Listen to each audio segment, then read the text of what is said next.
This is an iHeart podcast. Guaranteed human. With no fees or minimums on checking accounts, it's no wonder that Capital One Bank Guy is so passionate about banking with Capital One. If he were here, he wouldn't just tell you about no fees or minimums. He'd also tell you about how Capital One cafes are open 7 days a week to assist with your banking needs. Yep, even on weekends. It's pretty much all he talks about, in a good way. What's in your wallet? Terms apply. See CapitalOne.com/bankguy. Capital One N.A., member FDIC.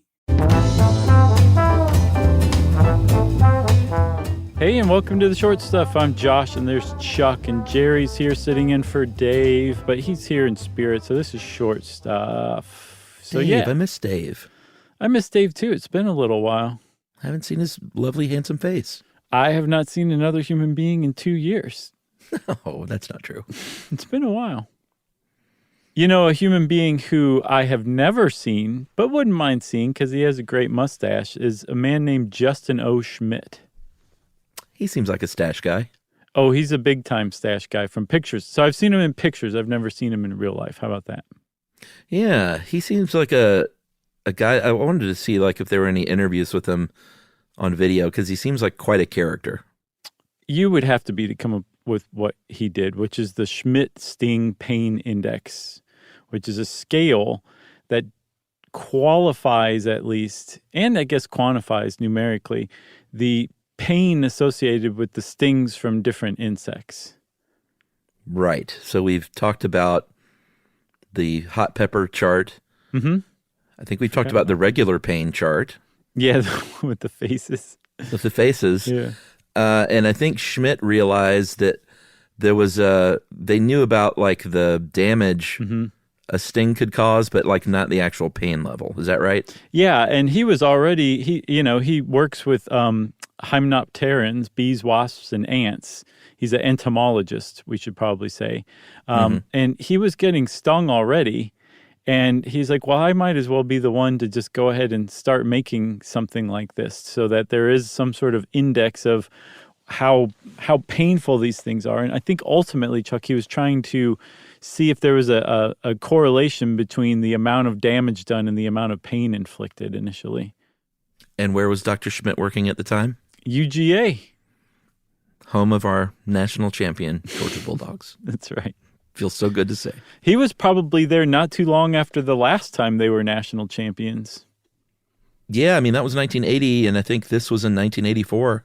Yeah, 83, 84 is when he first published the first index. He's now at University of Arizona. No one in Georgia cares.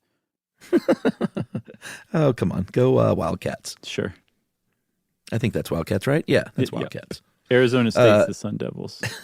So as the story goes, he was going back to his office at UGA there on campus, probably North Campus where the science buildings are. I didn't go over there much. Okay.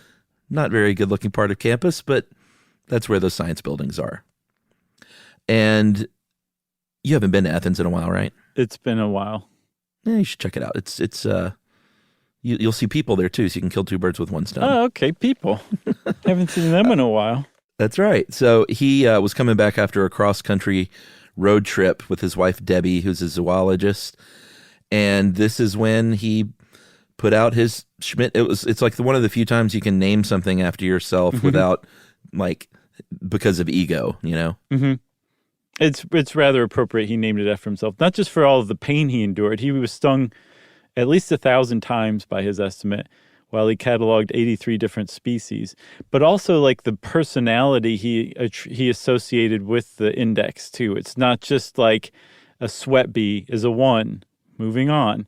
Like he had to describe what the pain was like, or else it's basically useless. Yeah, I mean, we're going to probably spend the rest of this episode talking about this stuff and how brilliant he was in his descriptions, right? Yeah. Should we do a couple of them before the break, or should we break? I say we break and then we come back and just let them rip. All right, let's do it.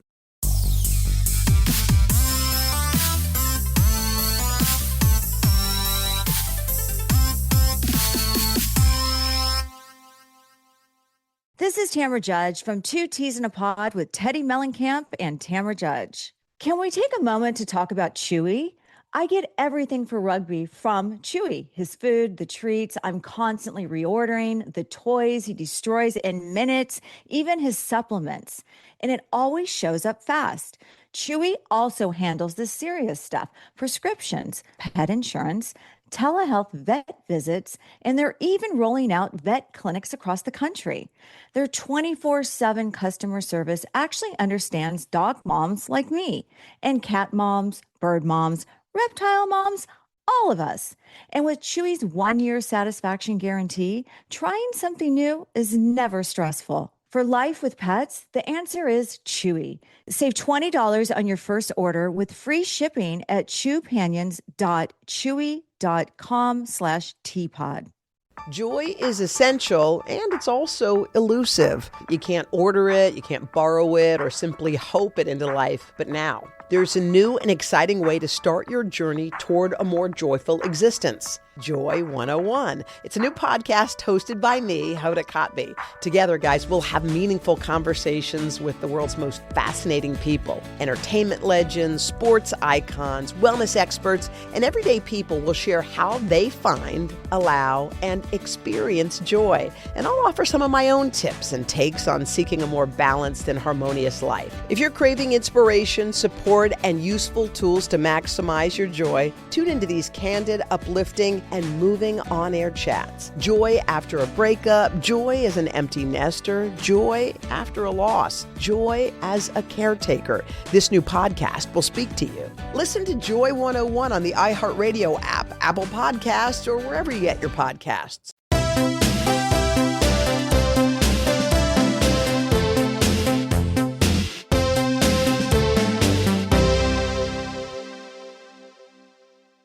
Go, Sweat Bee. Sweat bee is a 1. I think that's surprising that it's even a 1. But sweat bees are little tiny bees that are attracted to human sweat, as you probably know. And they don't sting very often. And I don't think we said, Chuck... 0 to 4? We didn't say 0 to 4. That's a big one. But also Dr. Schmidt he rarely tried to get stung. Right. Yeah. But I think sweat bees might have been one of the ones that he basically had to make sting him. But Induced, thank you. But he said that the sting is light, ephemeral, almost fruity, as if a tiny spark has singed a single hair on your arm. It's like a nice Pinot Grigio, too. Exactly. People very frequently compare this Schmidt stinging pain index to like wine descriptions. Yeah. I love it. Yeah. Tasting notes. How about fire ants? The fire ant you would think would be higher, but it's only a 1. And you point out very astutely, and we should thank Business Insider, Atlas Obscura, Terminix, and Science blogs for a lot of this stuff. Mm-hmm. But you point out that, it's a fire ant, not 1,000 fire ants on your foot at once. That's a whole different jam. But even still, a fire ant bite hurts. So the fact that it's 1 is a really good reference point for all the ones that come after that. Sure. Yeah. I mean, it's not a 0, so there is pain involved. And this is, and of course, you're not allergic, obviously. If you're allergic, it's a whole different thing. But if you're not allergic, it's described as a sharp, sudden, mildly alarming sting, like walking across a shag carpet and reaching for the light switch. Like a shock. So far, so good. I could handle those. Now we're starting to get into where, I just don't want to have anything to do with these things. Like starting with the bald-faced hornet. That's a 2. That's a 2, and the way that Schmidt described it, also apparently the bald-faced hornet's sting will keep going for about 5 minutes, and I'm sure those 5 minutes seem a lot longer than actual 5 minutes. Yeah. But he said that that the sting is like rich, hearty, slightly crunchy. What's that mean? Well, yeah, that's exactly right. What would that mean? So he goes on to describe it as similar to getting your hand mashed in a revolving door. And all of a sudden, it does kind of take more shape, doesn't it? Sort of. Yeah, I guess so. And he had to do that because a bald-faced hornet is a 2, a yellowjacket is a 2, but he points out their stings are much, much different. They feel, the pain associated with them feels much different. Yeah, because the yellowjacket can go on for about 10 minutes, give or take a minute or two, and it described as hot and smoky, almost irreverent. Imagine W.C. Fields extinguishing a cigar on your tongue. That's right. There's also something I need to point out, and I know I've talked before about the time I was stung 11 times in the face and neck when I came upon a yellowjacket nest camping. Mm-hmm. They hurt according to how deep the stinger was. So the far and away the worst one and the longest lasting was the hardest to get out. It was almost fully buried in that little, is it the orbital bone right under your eyebrow? Oh boy. And it was almost completely in there, and I barely got it out. And that one throbbed and hurt for way longer than 10 minutes. Why did you do that?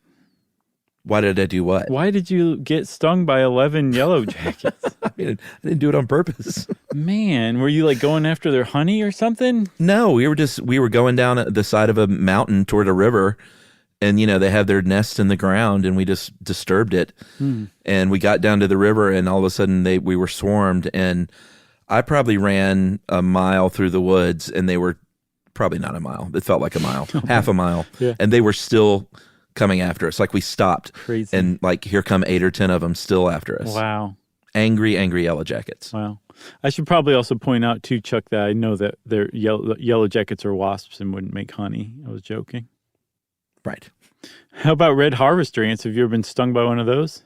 No, that's a 3 though. That's getting on up there. Well, you could have though, because you lived in Yuma and they're found in New Mexico True. and Arizona.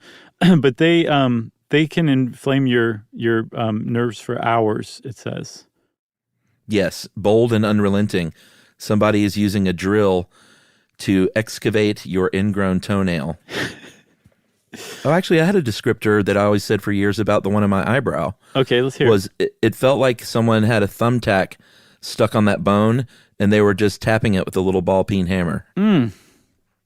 So I guess I kind of identify more than I thought I did with weird descriptions. There you go. Man, that sounds so terrible. I'm glad you made it. Yes, the paper wasp is next. The most pain I've ever seen my daughter in was this past summer when she got nailed by a wasp. Oh no.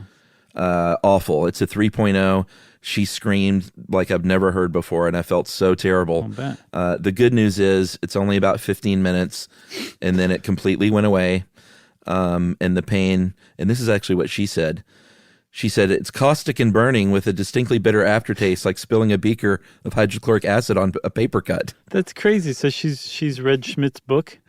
No, I think she just improv'd it. I was like, wow, that's really good description. Maybe kiddo. Schmidt was astrally projecting at that moment and happened to find his way in. I'm 50. I've never been stung by a wasp. You better knock on wood, buddy. Although I'm knocking, yellowjacket's but- a wasp. Yeah, true. But before that 11, and trust me, I paid for it with that 11, but I'd only been stung maybe a couple of times in my life, really. Mm-hmm. I haven't been stung much. She's been stung like 4 times already, and she's 6.5. Wowee, yeah. I think that has me beat, too. Yeah. Wow. What's your worst? I don't remember. I've kind of blocked it out, and I think about it, but Probably a B, yellow jacket. I think it was a yellow jacket as well. They're ground dwelling, right? Well, yeah, these were in the ground. I don't Yeah. know if it's exclusively in the ground, but these were. Yes, I've been stung by a yellow jacket, and it is not pleasant at all.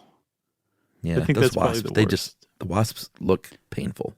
They do. Yumi found this one. I want to say it's a tarantula wasp, but I don't know if it is or not. But it was purple and orange, and it looks just mean. I know what you're talking about.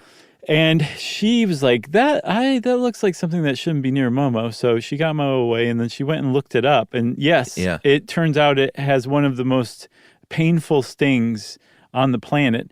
It actually is a 4, I believe, which would make it tied with the bullet ant, which Schmidt apparently says it's a 4 because that's all the scale goes up to, but it's actually like off the charts painful. Yeah, it's listed as 4+. Central and South American ant, big and black, and 12-hour pain, pure, intense, brilliant pain, like fire walking over flaming charcoal with a 3-inch rusty nail in your heel. Man. Woo. Yeah. Yeah, I've heard that. There's videos of people purposely getting stung by a bullet ant on YouTube. Oh, really? If you want to see that. Yeah, there's like a whole group of people who like go around using the Schmidt stinging pain index and purposely get stung and make videos of it just to see what it's like, ride it out. You got anything else? I got nothing else. Okay, well, that's it for short stuff, everybody. Steer clear of stinging insects. But if you ever do get stung by one, check it out on the Schmidt Stinging Pain Index and see if he's right. And short stuff is out. Stuff You Should Know is a production of iHeartRadio. For more podcasts from iHeartRadio, visit the iHeartRadio app, Apple Podcasts, or wherever you listen to your favorite shows.